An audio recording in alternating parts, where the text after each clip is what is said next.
We have the lead voice in the center as if the singer was alone, more or less, and all the backing vocals, they are like a shimmery cloud around the lead voice.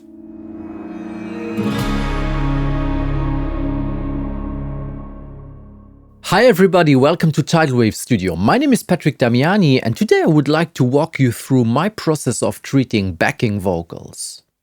Okay, when working with backing vocals, the first thing that you may want to think about is what do you want to achieve with the backing vocals?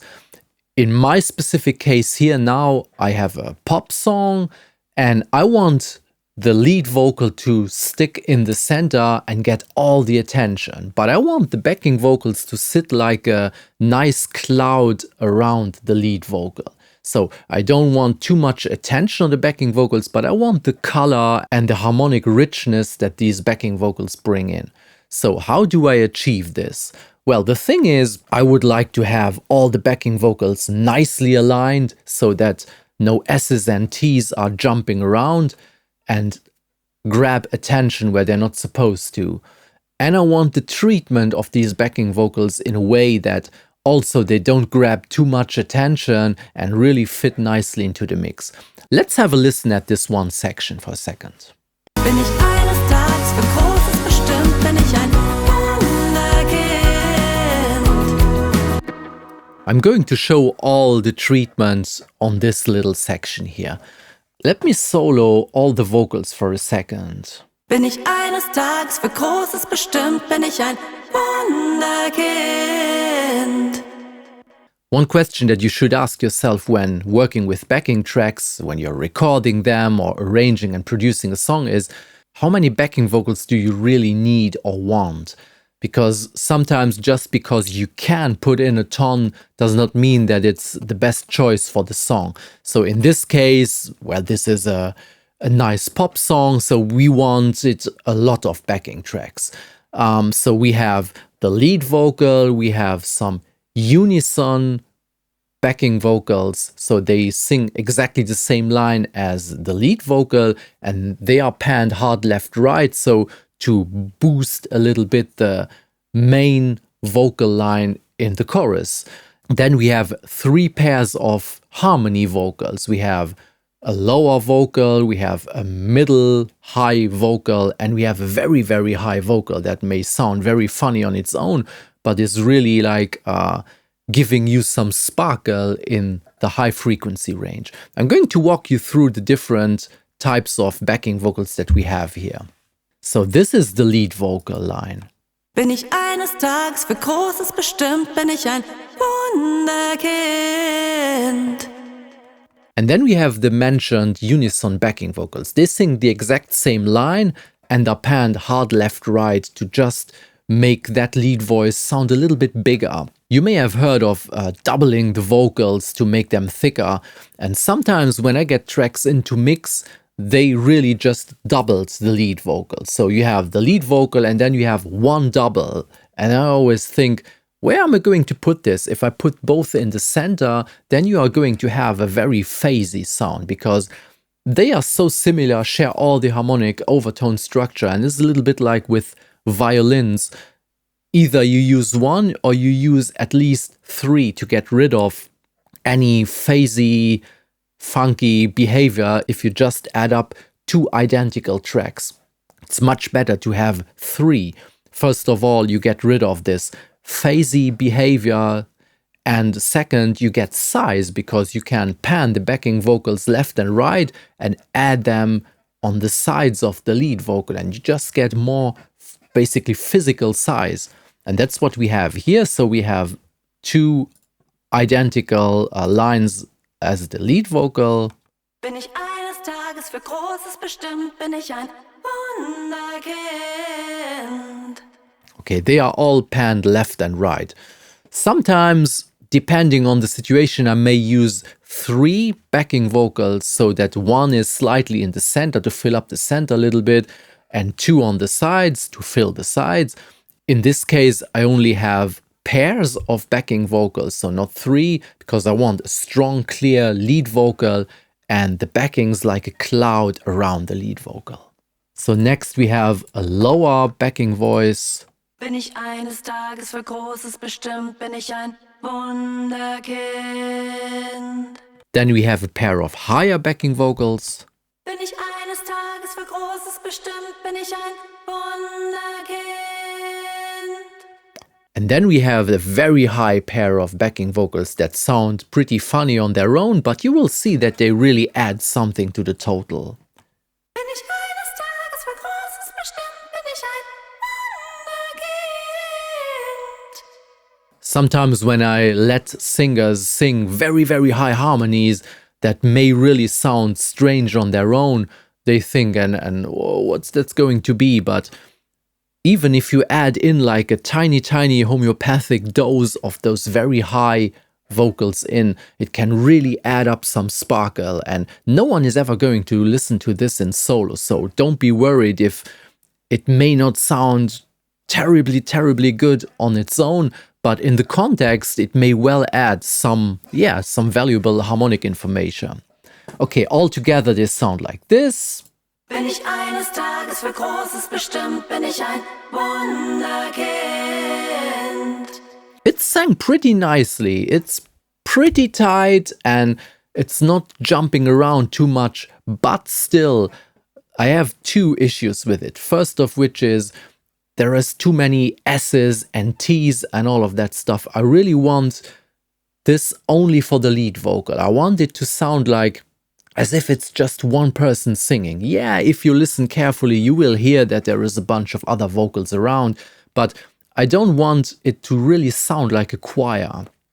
I want it to sound like a singer, one with effects around. So how do we achieve this? First of all, I want it to be really, really tight, not just pretty tight, but very tight. So if we zoom in here, we can see that although it sounds pretty tight, it is not really completely tight. Different starting points. Here there are S's that are not sitting at the same space. And I really want it to be like, bam, super tight. How are we going to get them tight? Well, you can do this manually by just taking the individual parts and moving them around and then working with crossfades or with time stretching and stuff like this. But I prefer to use a tool called Vocaline, which is designed specifically to align vocals. So let's have a look at this. So what you can do here is you capture a guide track and then you can align other tracks to match exactly that guide track. I am going to make a new track that I call guide. And then I'm going to copy the untreated voice on that track. I usually color code it so that I really see which one is the guide. I usually use a color that I don't use in my session, like very bright yellow. And also an advantage to use a dedicated guide track is sometimes I want to cut out some space around the part that I want to work on. I don't need to worry that I forgot a cut on the lead voice, so it's just all happening on the guide track that I throw away afterwards anyway. Okay, let's open up Vocaline and I'm going to show you how that works. So I'm going to take the first sentence, I'm going to capture this, so you see it's been captured here in Vocaline. Now I jump down on the first backing vocal track, I capture this double, and then I say render the change. And I take the next, capture, render, and if I now zoom in, you can see that it has been tightened up pretty nicely. It's not 100% tight, you can still choose a little bit of flexibility so that it's not completely robotic, but yeah, here it's pretty tight. And I'm going to do this for all the backing tracks. You could theoretically use Vocaline on the complete song at once, but it works better if you just take smaller sections like sentence by sentence. It takes a little bit more time, yes, but the results are just much better. It's more accurate. So let's continue with all the other tracks. Oh, by the way, did you know that the YouTube gods demand offerings of likes and comments or they will hide my videos? I spent quite a while making these videos and your likes and comments are what help them reach more people and make it all worth it. So thanks a lot for your support and let's go on. Okay, now this part is done. It's looking pretty nicely. Now I'm going to have a look at the next part. So now that it's tightened up, one thing that you at least have to do is do some fade ins and fade outs so that you don't have like cuts in the middle of the track. But I want to go one step further because, as I mentioned earlier, I really want the lead vocal to take all the attention. And a lot of the attention that you get on a vocal track is coming from the consonants. So the S's, the T's, the K's, etc. And I want the lead vocal to have, let's say, 90% of the consonant information and the backing vocals next to none, which means that we only basically have vowels in the backing vocals and consonants almost only in the lead voice. And the way I usually do this is I take all my backing vocals, I select the complete stack. There are several ways to group in Pro Tools and I guess in other DAWs as well. You can either just group the tracks or you can really group all those clips or audio files or however it's called in your program, and you can group this to a complete block. So this is achieved by Option Command G, and now this is one complete block that I can edit as one. And this is very convenient because now, for example, I could clip gain this S in one go, which would not work if only the tracks had been grouped. I could edit everything, but clip gain would only work on individual tracks, and I don't want to go in and clip gain down each track individually. It's much easier if everything is really grouped together like this. So what am I going to do now? First of all, I'm going to have a look that all the starts and endings of words and syllabes are clean, that there is no noise in between where there is nothing on the guide track. So here I see there should be nothing here. So I'm going to do a cut here and clean all that stuff up as if I had a gate on it. So very, very clean. But I am not going to stop here. This is this Ich. I don't want a lot of consonant stuff on the backing vocals, so I'm going to pull this down heavily by around, I don't know, 10 dB, 12 dB. The backing vocals are going to sound a little bit as if someone without teeth had sung them, but it's going to be perfectly fine in the context. I will show you. I'm going to go through the next section. So this S and this T, I don't want a lot of it, so I'm going to pull that down a lot. And also here, I want it to be really tight like the lead vocal. So I'm really going to go in and cut the space clean so that it's really like super, super tight. Okay, also here, this whole section here, I'm going to pull it down.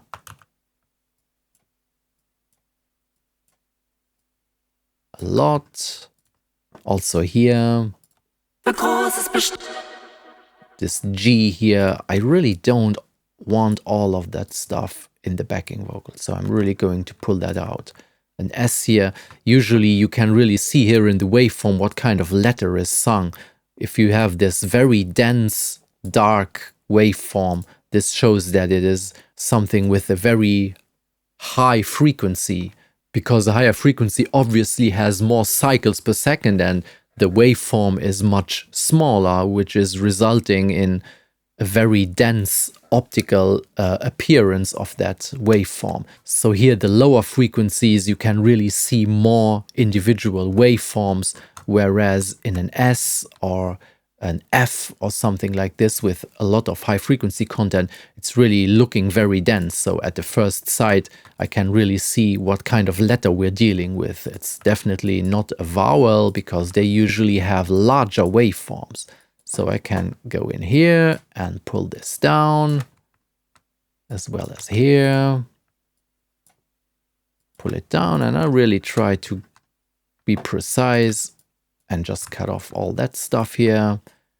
I go in, fade this in, pull this down, and so on. I'm going only to demonstrate this on a small section here, but you get the drift. It's a little bit of manual work, although we used vocal line, and you don't necessarily need to do this. But in this case, I really want that strong focus on the lead voice.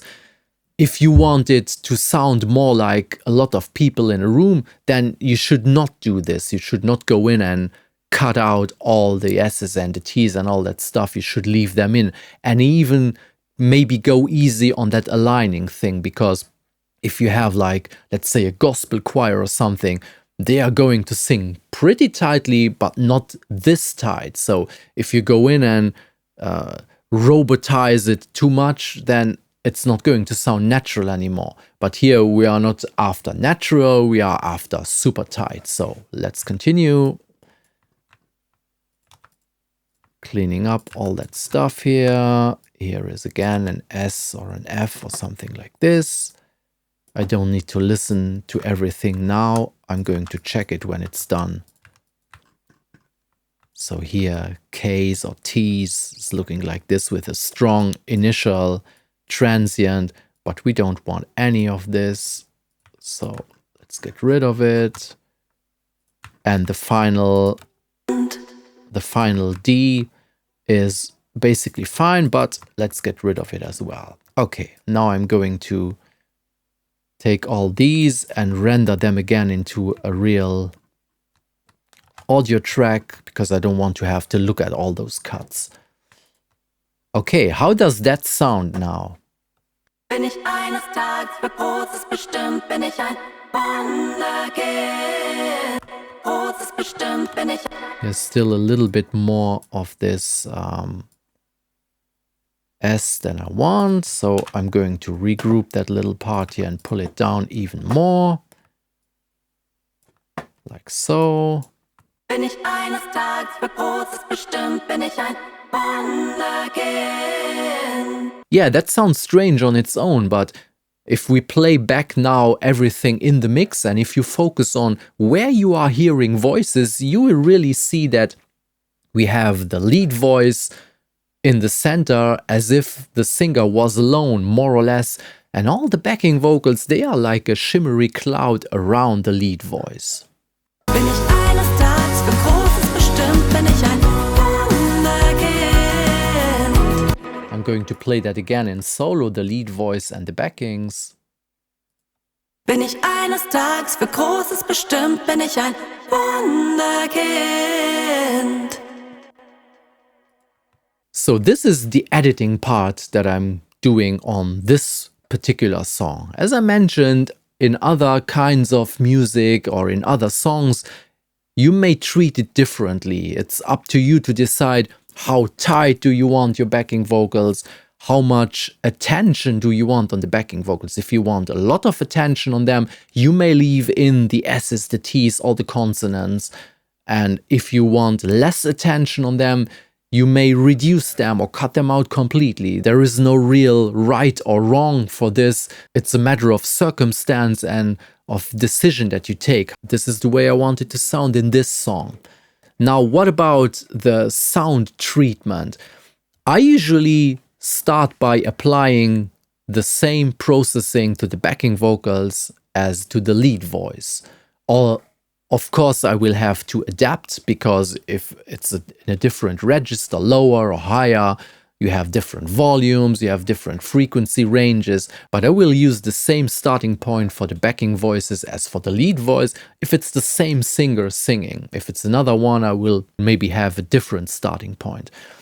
But it's just the starting point, as with any preset basically. So you have something to start from and then adapt to the situation. But here also, since I didn't want too much attention on the backing voices, I also don't want them super full range. So I try to keep the low end more focused on the center and carve out a lot of low end in the backing voices so that they are more in the center. Sometimes I also cut off some high end so that the voices are really like a cloud around the lead voice. Let's have a look at what we used here. For example, the unison, I added this EQ, which is looking completely ridiculous, but it is what sounded nice to my ear. Let's solo those two voices for a second. Bin ich eines Tages für Großes bestimmt, bin ich ein Wunderkind. If I bypass the EQs, it would sound like this. Bin ich eines Tages für Großes bestimmt, bin ich ein. It's sounding okay, but it's too much low end for my taste. I really wanted to carve that out, to just have the backing vocals airy around the lead voice. So back in with the EQ and carved out a lot of lows. And I think I also removed more of the high end just to get rid even more of any S or hissy or high end stuff. I want it to be more in the center in this particular case. In another song, in another section, that may be different. And I used a similar approach to all the other voices in that backing choir. Now let's make a quick before and after all that editing thing. I think you should either be listening to this with headphones or on your studio monitor so that you can really hear the details. You will probably not get it on by listening on the phone, but pay attention to all the S's and all the stuff that's going on the sides and just taking away some attention from the lead voice. So before it was like this. Bin ich eines Tages für Großes bestimmt, bin ich ein Wunderkind. And now we have it like this.